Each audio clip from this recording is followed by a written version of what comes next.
Korban yang baru 4 bulan bekerja di PT Polita ditemukan tewas di dalam kamar yang ditempatinya dalam kondisi tanpa busana dan terdapat gagang cangkul tertancap di bagian tubuhnya. Kasat Reskrim Polres Metro Tangerang AKBP Sutarmo mengatakan pelaku diduga sempat memperkosa korban sebelum membunuh karena ditemukan adanya bekas sperma di bagian tubuh korban. Untuk kepentingan penyelidikan, jenazah korban dibawa ke RSUD Tangerang untuk diotopsi, sementara kasusnya masih dalam penanganan petugas Polsek Teluk Naga dan Polres Metro Tangerang.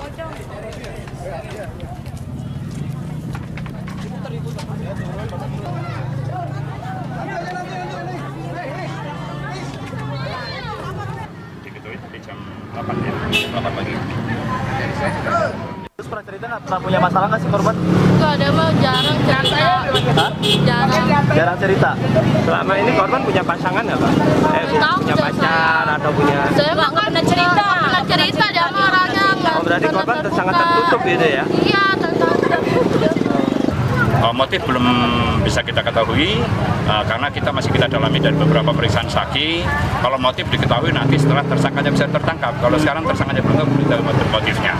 Ya, dugaan kita ya mungkin ada hubungan pacaran sehingga ada permasalahan.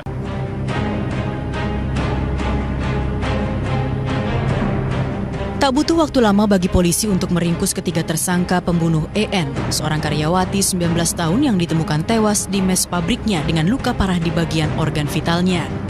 Sebuah cangkul yang dipergunakan para tersangka untuk membunuh korban di bagian kemaluannya dan temuan sejumlah luka parah di sekujur tubuh dan organ dalam korban membuat publik bertanya-tanya, apa gerangan yang membuat para tersangka begitu emosi hingga bertindak begitu keji. Saat diinterogasi, RAL, kekasih korban yang masih berusia 15 tahun, dengan tenang mengaku kesal lantaran korban menolak diajak berhubungan intim.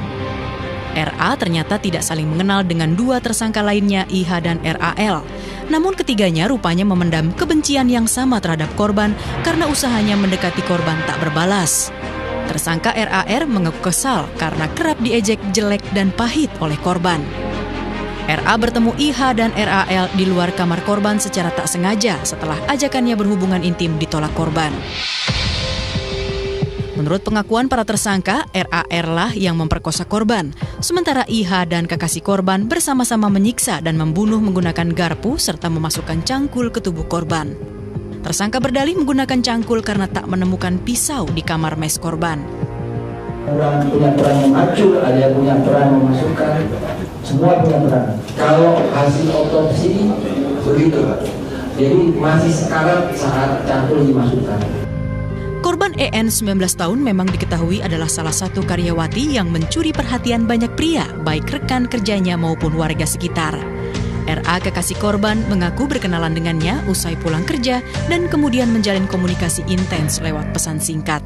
Sementara tersangka RAR mengaku masih lajang saat berkenalan, padahal ia telah berkeluarga dan juga memiliki seorang kekasih gelap yang bekerja di tempat yang sama dengannya. Atas aksi kejinya, ketiga tersangka dijerat pasal berlapis dengan ancaman hukuman seumur hidup.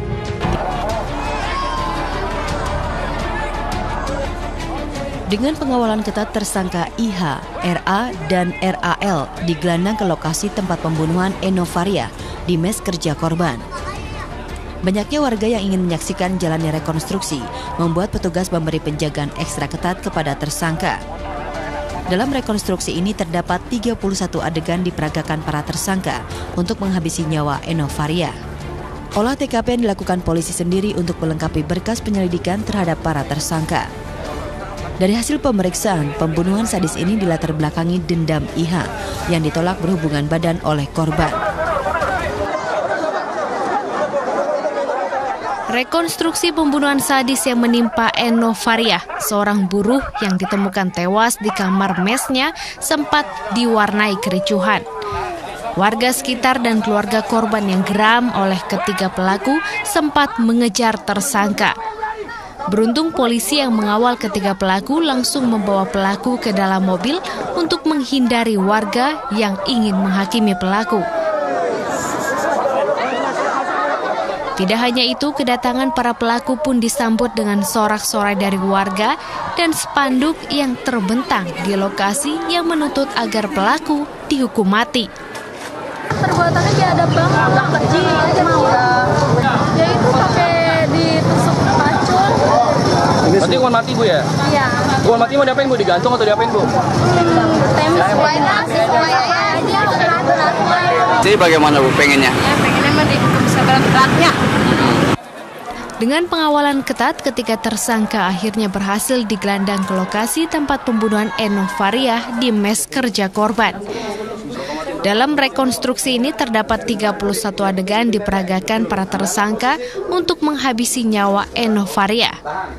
Olah TKP yang dilakukan polisi sendiri melengkapi berkas penyelidikan terhadap para tersangka. Dari hasil pemeriksaan, pembunuhan sadis ini dilatar belakangi dendam IH yang ditolak berhubungan badan oleh korban.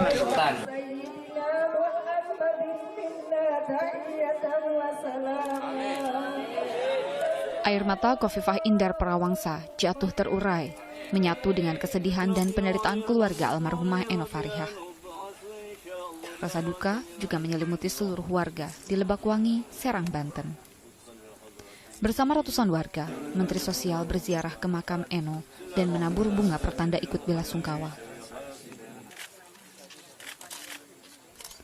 Kematian Eno Fariah mengundang perhatian banyak pihak karena korban dianiaya dan diperkosa oleh para pelaku yang salah satunya masih di bawah umur.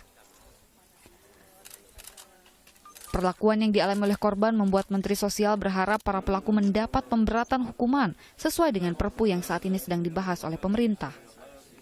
Menurut Mensos, Perpu pemberatan hukuman terhadap pelaku kekerasan seksual saat ini tinggal menunggu tanda tangan Presiden dan akan diserahkan ke DPR. Maka sudah pantas kalau pelakunya dihukum mati. Itu akan menjadi bagian dari penjeraan siapapun untuk tidak mengulangi kembali terhadap pola-pola yang terkait dengan kejahatan seksual diikuti dengan kekejaman dan sadisme. Sudah dewasa, itu bisa dilakukan pemberatan. Kalau lihat kasusnya, maka sudah pantas kalau dihukum mati. Mensos juga memberikan bantuan kepada keluarga korban, seraya berharap agar kejadian serupa tak terulang kembali. Tim Liputan Kompas TV, Serang, Banten.